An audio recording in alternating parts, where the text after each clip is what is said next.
Welcome to the Aesthetic Doctor podcast. We don't shy away and keep secrets here. We empower you with education, telling you the truth about all things aesthetic medicine while encouraging you to be the best version of yourself. It's time to look great and feel good doing it. This is your host, mom, speaker, and board-certified physician, Dr. Judith Borger. Hello, friends, and Happy New Year. This is going to be the first episode of the year 2024, and I wish you a most wonderful new year, and I hope that 2024 is one of the best years yet for you. To start this year off, I am so happy to welcome my friend, none other than Dr. Nilda Maria Williams, who is a physician, mom of 3 girls, a wife, and a radiologist. She is passionate about wellness and well-being and passionate about exercise. So this episode is going to be all about the benefits of exercise and the benefits of community. Nilda Maria has created a Peloton community with 6,200 members strong and growing, where she shares cardio, strength, and Peloton workout calendars that can be completed in 1 hour or less daily. That's called Power Hour. So please help me in welcoming my friend, the incredible Dr. Nilda Maria Williams. Nilda Maria, I'm so excited to have you here. It's always lovely when you get to interview real life friends that are also leaders in things. So first of all, thank you for taking the time to come on. Thank you so much for having me. I'm so excited to be here. You're doing amazing things.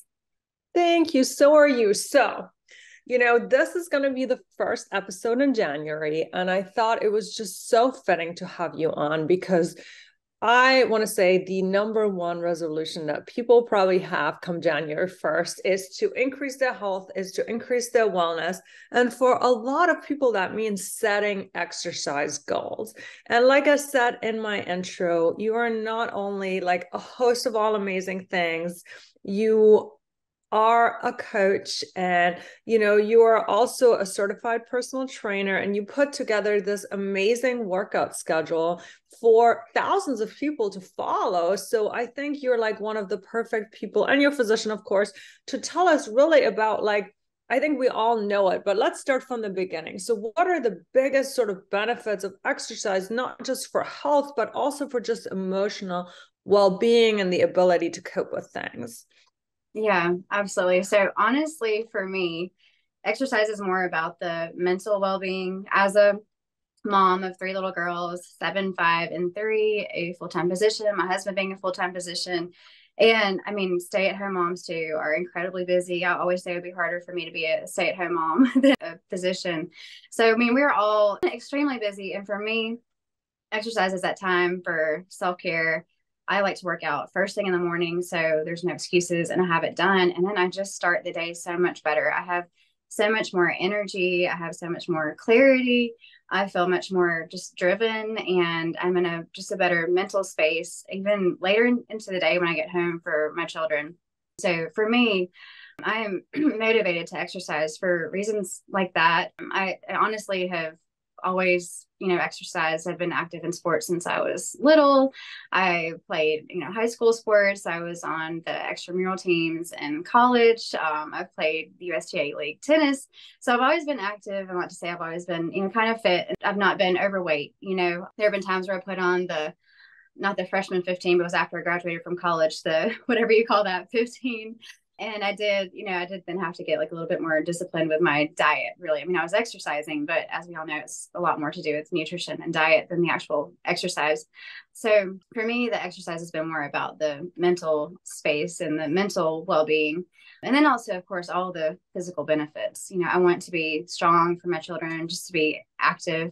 I'm able to get down on my knees and get back up and run and play with them. We went to an SEC football game last weekend, and I was with them doing cartwheels and scared to death to do handstands with my 7-year-old that's doing gymnastics. So I just want to be able to do all those things for the rest of my life, and helping my husband with things around the house, carrying furniture. I love when he, is like, I can't believe you can carry that, helping with that. So yeah, just overall well-being is why, I'm motivated to exercise. And I hope that those are the same reasons that people can be motivated to have those New Year's resolutions, not just about, losing however many pounds, but for all of the other benefits of exercise mentally and physically. Yeah, I love that you brought up a bunch of really key points, including, like the idea that, it has become part of your routine. And you and I think we share that. I mean, you much more so than me, that we love exercising. And I think that's the other thing is once it's a habit, you kind of crave the feeling you get, the endorphins,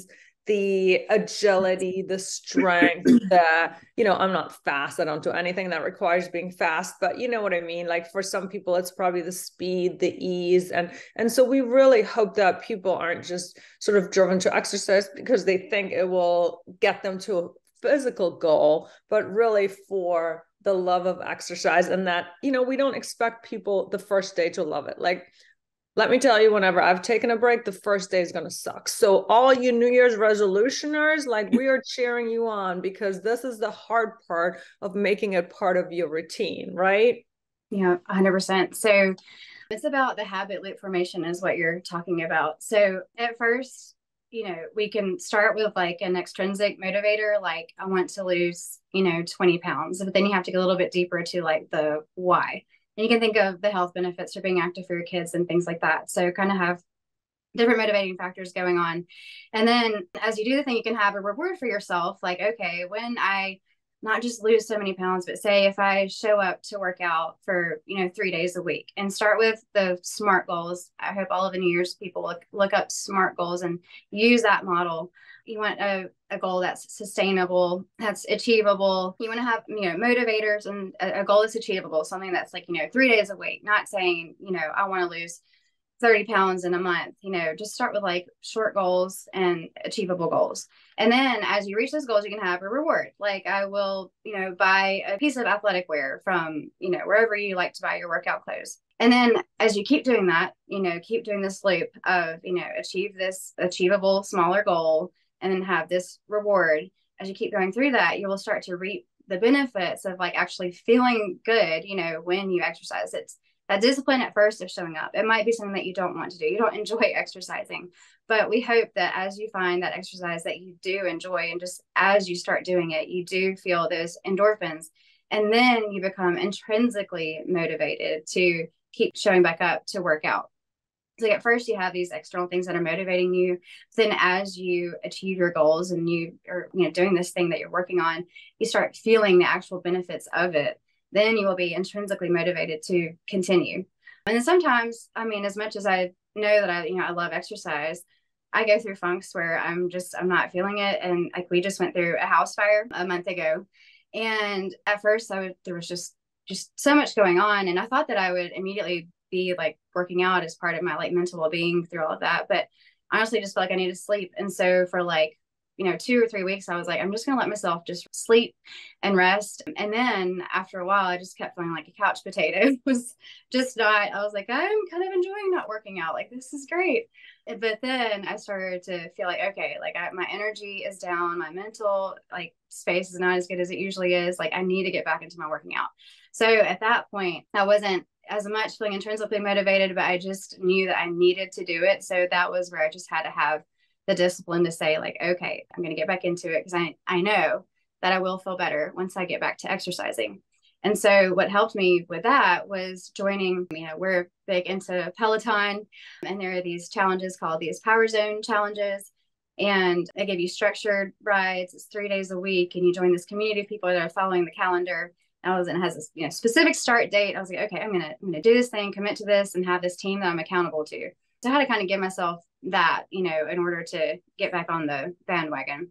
And then of course we can talk about, my Power Hour workout group. That also helps me stay accountable. Oh yeah, that is totally on my list of things. So first of all, people, I quickly Googled SMART goals because I had heard of them, but I could not give you the acronym off the top of my head. So it's specific, measurable, achievable, relevant, meaning aligned with your own goals, and then, time-based. And the one thing I want to add to that, I sometimes do, and I'm with you, I think there's a couple things we're going to talk about of making it happen, but I love the concept of a minimum baseline, just like you said, especially when I'm not in the mood for it, or I'm feeling tired, or I just had a hard day. Like, I'm with you. It's a lot easier for me to work out first thing in the morning because I feel like it sets the tone for my whole day. Like, right, I already did something healthy for me.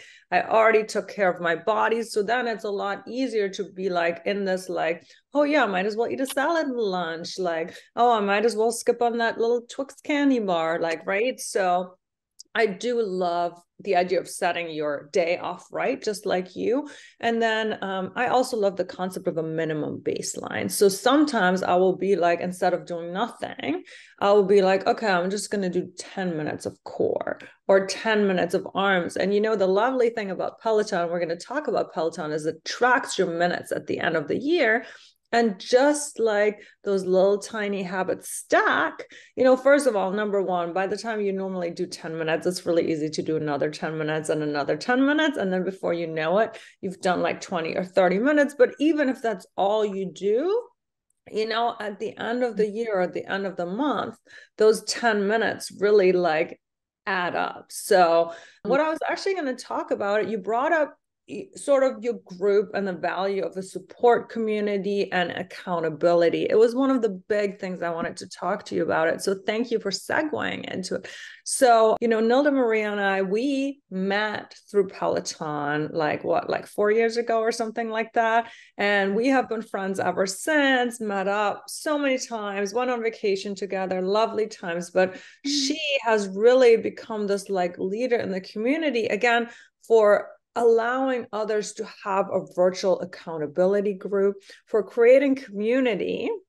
And really, you're a community builder, right? You bring people together. And also, I think not only do you motivate them by showing up, and I'm sure it motivates you being like, oh, I'm the leader of this group. I can't be laying on the couch for 3 months, like, right? But the whole idea about an accountability group is we know that like accountability and support really, really matters. So I'm going to give you the floor to talk about Power Hour, which is what the group is called. And big shout out to Power Hour. Power Hour is fabulous. Your whole idea, I think, was to make, again, a workout plan that was easy for people to follow so they didn't have that decision fatigue where they're like, I don't know what I'm going to do. Like, because decision fatigue leads to indecision, right? Is that they could be like, oh, I have a balanced schedule. It's created by you. It's a split schedule, meaning like we're hitting different body parts on different days with cardio. You've got a personal training kind of knowledge, you're a physician, you've done this for a long time. So please,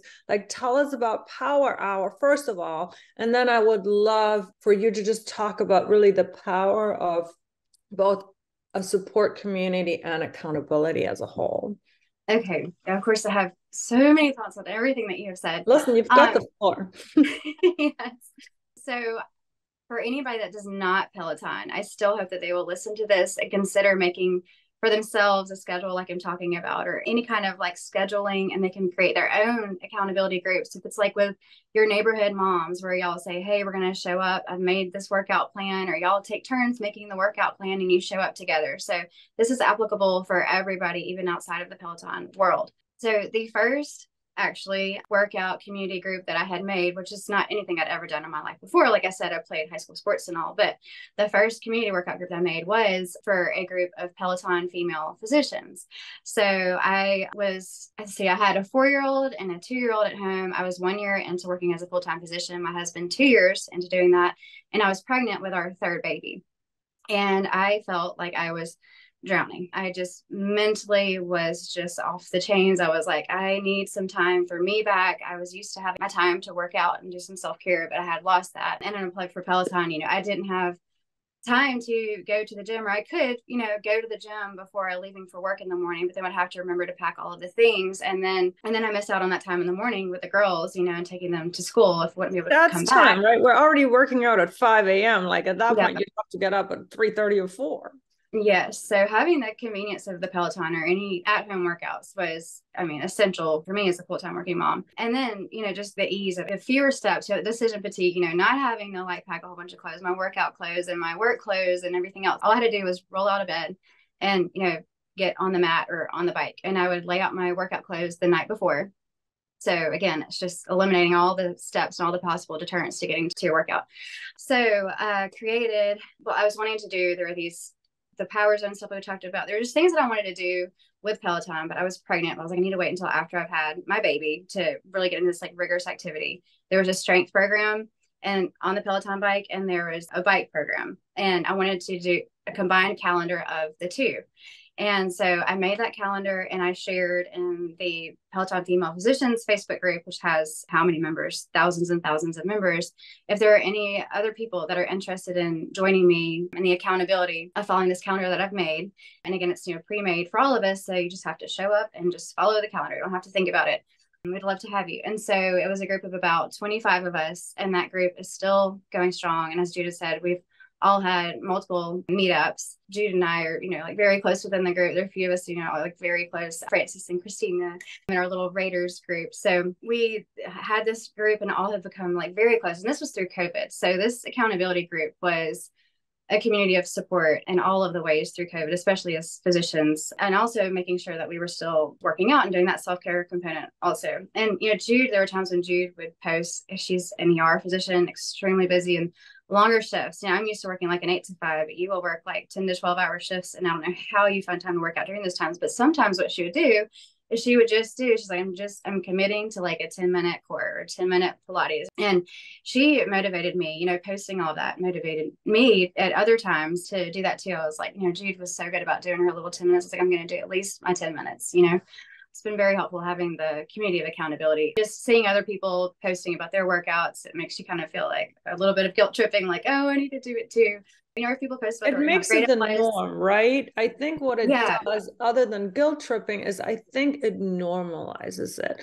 And I think that's really what it is, right? They always say, like, surround yourself with who you want to be like. So I think it's that whole idea. As you use the word guilt trip, I would love to disagree that I don't think it's a guilt trip. I think it normalizes that healthy lifestyle where exercise and self-care is part of your day, right? Versus, we've talked about this, that we're in other friend groups where it's not normalized, where you're like the odd one out. But I think having this group of friends, it normalizes that we're all relatively fit and love exercise and are showing up that way and setting that example for our children. So I think it's a normalizing of a very healthy behavior and a support. So go on. Sorry about that. And pushing each other to greater heights. Like there are some people in this group that had never ran before. And then we have like ultra runner, Suzanne in our group, who now I feel like other people have been motivated by her. And she's been like their mentor, Diana, running her first, I think it was her first marathon. I don't want to misspeak, but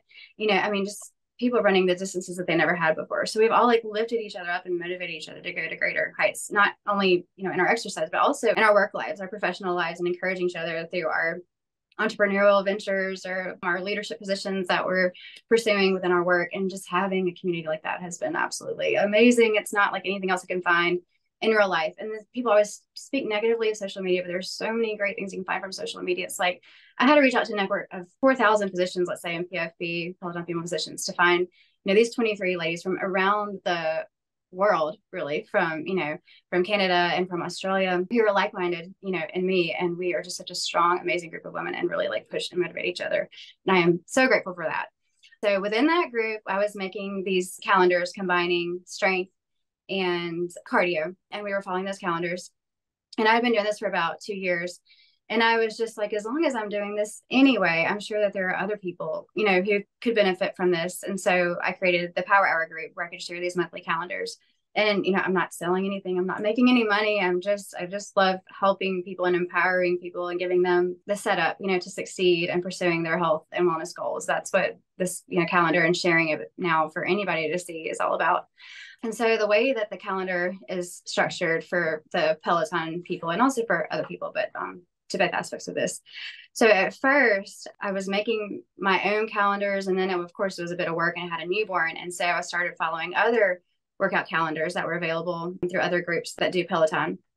But for those calendars, if I wanted to do all of the strength component and get in my cardio, it would take me more than an hour. And I didn't have more than an hour. I work out generally from 5 to 6 a.m. in the morning. I could, I guess, work from like 4 to 6 a.m. Then I would not sleep. So anyway, I needed something that fit within a 1 hour block that would allow me to get a well-balanced workout in of cardio and strength in a day of recovery. And so that's why I started making these workout calendars myself, because I felt like it was the best, combination of those things. And I'm very, I guess, kind of black and white, and I like organization and structure. And I like knowing that Tuesday is my upper body day. Thursday is my lower body day. Friday is my full body strength day. And that's for that whole month, and then each month we might change it up a little bit, but I like to know like what I'm working out that day. And sometimes, I'd look at these calendars and it would be like, well, this week it looks like we did like 2 days of upper body, and this day is maybe like a full body day. I don't know what we're doing here. Like, I like to know what I'm doing. And there's a lot of research and science behind split terrain. That's the other thing. You're not randomly just coming up saying, this sounds fun. I mean, I think now that we're learning more, and nobody listens to more like exercise physiology, like podcasts and whatever, than Nilda Maria, just to let you know, she sends you links. And I'm like, well, I'm just going to go with you here. I'm not going to listen to this, but we now know that it's a really effective way to train, right? Yes. And that's exactly the next piece that I was going to say, is that the Huberman Lab, Huberman Lab podcast, that's Dr. Huberman from Stanford. He has a huge following and talks about all things health and wellness in depth and science fact, all about the research. And so I discovered a podcast recently where he shared his workout plan. What he does is based on the experts that he has talked to in the field, multiple of them. And it parallels, exactly what we do in Power Hour, as far as like the intensity of the cardio that we're doing, the duration, how long the cardio is that we're doing, how many days a week we're doing cardio, and the same thing for the strength. And, it's about 30 minutes to 45 minutes of strength, 3 days a week. And there's an upper body day, a lower body day, and a full body day. And then for the cardio, we do on Monday, it's hard level of cardio for 30 minutes to 45 minutes. On Wednesday, we do moderate cardio, again, for 30 to 45 minutes. And then on Saturday, we do endurance cardio, which is 45 minutes to like 90 minutes of, lower intensity of cardio. And that's the same type of regimen that he follows. So yeah, and you don't have to, the evidence shows that you don't have to work out, for over an hour a day to have the same results. And they literally do studies where they look at people's results from working out, 10 minutes a day to working out an hour a day, and all the different types of exercises that you can do. And the studies show that just even, I forget the exact numbers, but you could even do as low as like 10 to 30 minutes a day and have the same results as doing like 45 minutes to an hour, which was very, very surprising. And I actually just saw another podcast recently from, I want to say, a neurologist who's very, very popular, of a study she was talking about where they had people just sit and think about exercising, and their muscle mass was the same as people who were actually exercising. I found this incredibly hard to believe, but I mean, this is a researcher, a PhD. She knows what she's talking about. Maybe I can find these podcasts and you can have them in like your links or something on YouTube. The one from Huberman, and then this lady. I would love to just clarify for anybody whose interest is piqued. Okay. So the Facebook group that Nilda Maria has created is called Power Hour. We will link it in the show notes. It is right now sort of based on Peloton workouts. Now, for those of you who don't know, first of all, the bike has become a lot more affordable, but there's also an app version. So really people would only need to like buy like an app subscription, and they would literally have access to an entire library of strength, yoga, cardio, HIIT training, running, biking, of course, boot camps, rowing, all sorts of stuff. She would love to have anybody in that group. It's a super inclusive group. Our tiny group is a closed tiny group, so you don't get in there no matter how much you want to, be part of it. Like, sorry, like we love everybody, and it's our secret little friend circle. And at the same time, that's why she created this big group, really, is because she wanted to include more people. And at that point, we had so much intimacy in our little group that, we wanted to also keep that little group. So most of us are part of sort of both groups where Power Hour is just amazing. You have how many, 6,000 members now? Yeah, it's now 6,100. Yeah. So by the time we air this, it's going to be lots more. So for all of you January 1 people or any other time people, like, it's a great workout plan. It's based on science. There's a great supportive community, and, you know, it can be done in less than an hour, and it takes the guesswork of what you're going to do about it. So you're not just kind of like doing nothing or doing less than ideal because you're not sure what you're supposed to do. You know, I think our friendship in the Peloton definitely got us through the pandemic. So I would definitely say that. Now, as people are listening, before we go, I would love for you and I to go back and forth, right? And we're going to play a game that I've never played with any guests. You will give one practical tip on how to succeed at exercising, and I'll give a practical tip, and we'll give like our best top 10 or 20 tips. You want to play that game? She doesn't know I was going to play this game. I love it. All right, yeah. Go ahead. Let's start with the best practical tips to make exercise and well-being part of your day. Go. Yeah. So I have recorded a TikTok on this, and I share it all the time in our Facebook group. I beg and plead with people to have an accountability partner. And accountability, large community is great. The calendar set up for you is fantastic. But the number one thing that like really, really makes me show up, even when I don't want to, is having this one person, Samantha, a physician in Louisiana who I've met one time, but have worked out with a bazillion times. We text each other the night before. She's especially good about texting me. I need to up my game and say, you know, this is what I'm doing tomorrow, you know, see you on the mat. And so that has been the number one thing that has helped me, and I think would help other people too. Having a single, a small, you know, like 1 to 3 or something group of accountability. Awesome. My first tip would be to actually schedule exercise like you schedule anything else. Like Nilda Maria knows 5 a.m. is her workout time. I am not quite as consistent as she is, but on the days that I work out, it is on my calendar like any other meeting. Yeah, it's a great tip. 100%. Your turn. Yeah, those are definitely the major ones. And then, as I talked about before, laying out like my workout clothes the night before. And at first, when I was starting, when I was really having to get into this routine of getting up very early to work out, I would even have my water bottle ready. I would like fill it like halfway with water and put it in the freezer. So I didn't even have to fill it up with ice. I would just get it out of the freezer and like fill it with water, and then I could go. So think of any necessary steps you need. We have a coffee maker that would automatically go off in the morning. So if I would wake up, I would smell the coffee, and that also kind of motivate me to get up and get out of bed. So yeah, having your workout clothes laid out for you the night before, maybe like your coffee ready or your water, things like that. I was going to say the same thing. I love that tip, the whole like remove any obstacles, right? And when I first started and it was harder for me, I would even get on the bike in my pajamas. Okay. So, me too.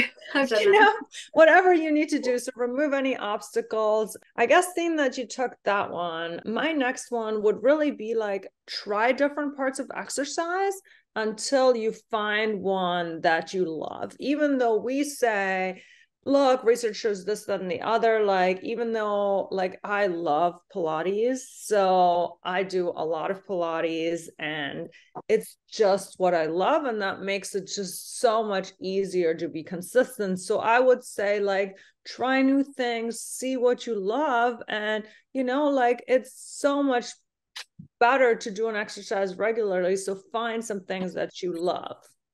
Yeah, 100%.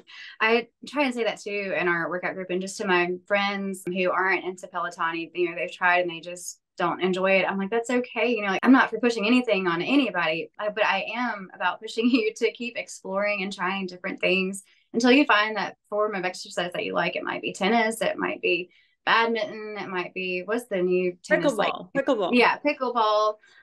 So I mean, maybe, you know, try committing to something for a month or something, but then just say, no, if I don't like it, I'll just try something new. Like, please just keep evolving and trying, you know, new things. And like, for me, I'm honestly getting a little tired of like just doing the bike all the time. So I'm like, I'm going to get the Peloton treadmill is coming out. You know, I need something a little bit new, you know? Okay. So another tip for being accountable and consistent with your workout routine is that, I mean, like you said, that just show up. So like, say at the point where we don't have a calendar or something, but like for me, it would be like, I just had to get to the gym. I might not know what I was going to be doing at the gym that day, but I just knew I had to get there. And I might not have been feeling it. I might not have been, you know, feeling energized or anything, but as soon as I would get started, inevitably I would end up being there for, you know, at least an hour, like, you know, it would just keep going. So just, you know, just show up. And then Mel Robbins has this 5-second rule where this is the 5-second rule is like what she says, just kickstarted her life. She was in a huge funk. This lady is an inspirational speaker and kind of self-help person and a life coach. Yeah. For people who don't know. I love how real she keeps it. Like she keeps it real. Yes, 100%. So it was like she had lost her job and her husband's business was failing or something or the other. And she was very depressed, like wouldn't even get out of bed.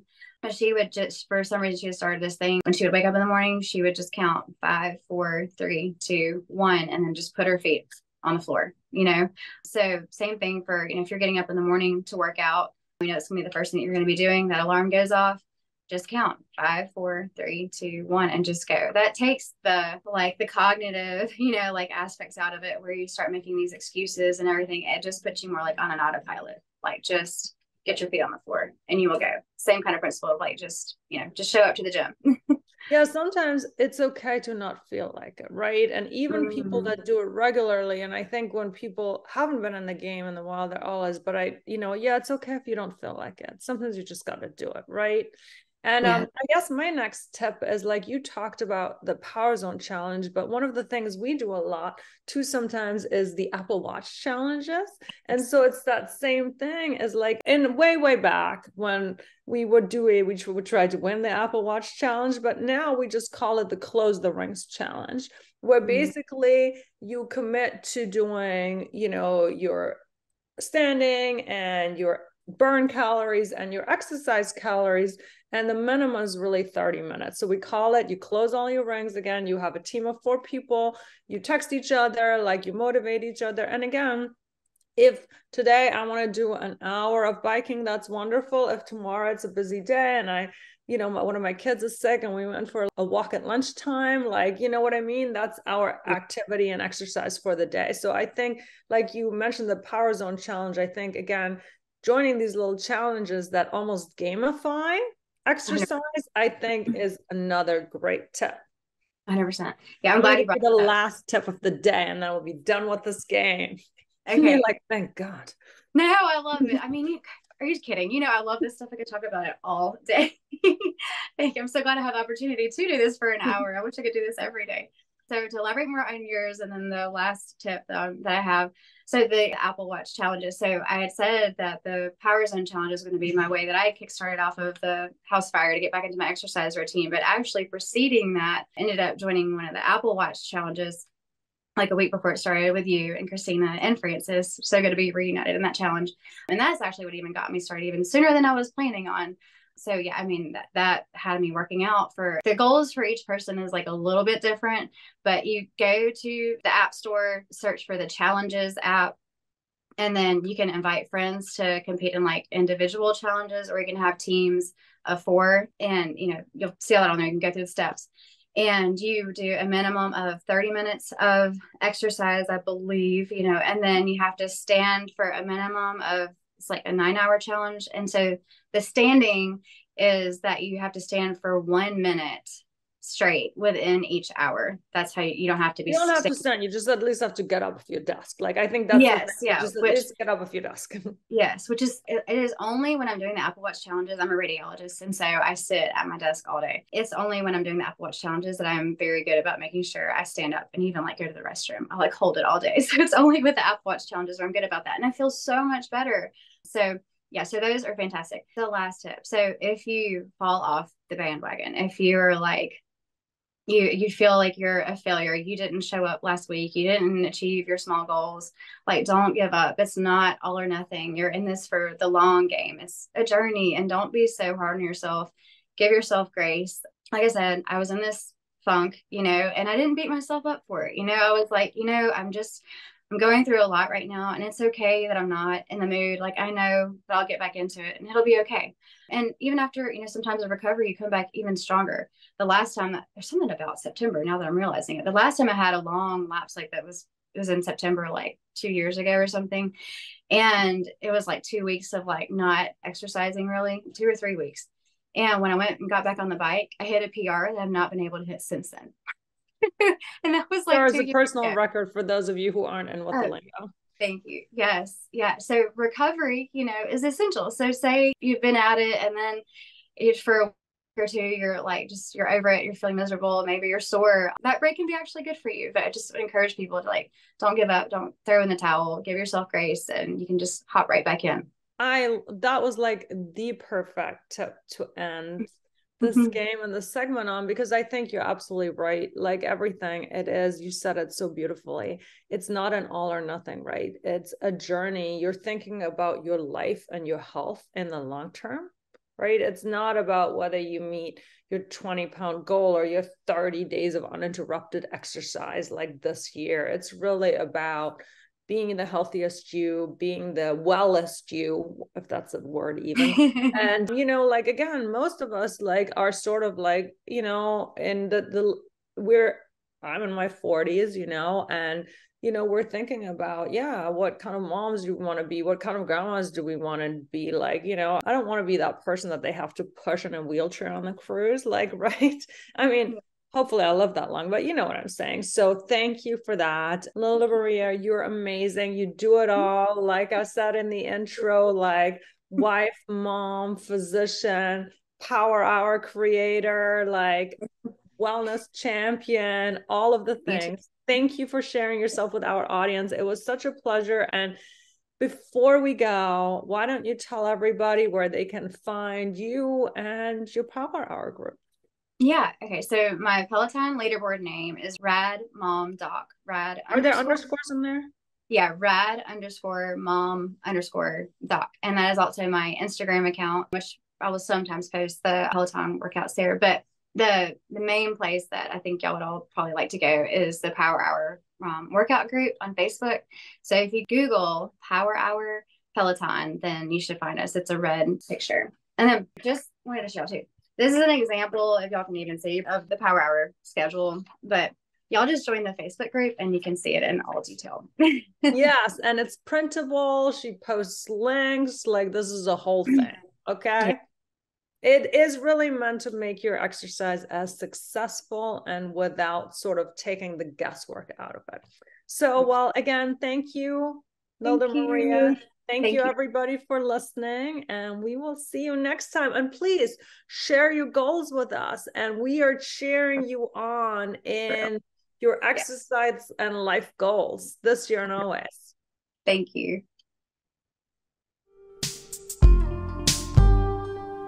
Thank you for listening to the Aesthetic Doctor podcast with Dr. Judith Borger. We'd love to connect with you outside of the show. Follow Dr. Borger on Instagram at Dr. Borger and find more online and ways to work with Dr. Borger at www.theaestheticdoctor.com. Until next time, be well.